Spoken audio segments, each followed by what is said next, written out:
What are the best K-dramas to watch? Today we talk about The Sound of Magic. It's a 2022 K-drama shown on Netflix.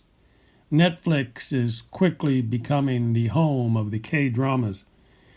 In this 2022 series, it stars Chang-Wook.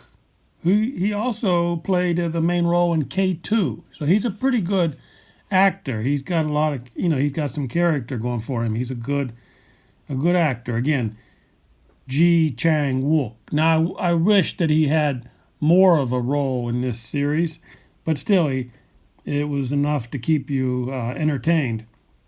Again, the name of the series is The Sound of Magic. Now, I normally would never recommend a musical, which this kind of is.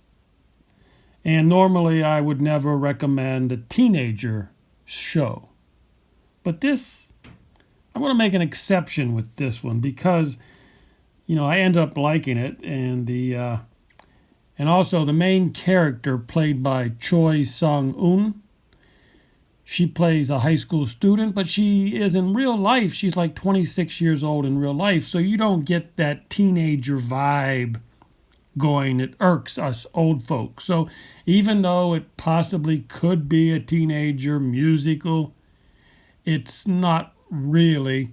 So anyhow, that's why I'm going to recommend this show, because I did end up liking it.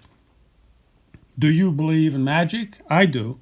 The show is a mystical, cool series about a weird magician. I liked it, and you might also.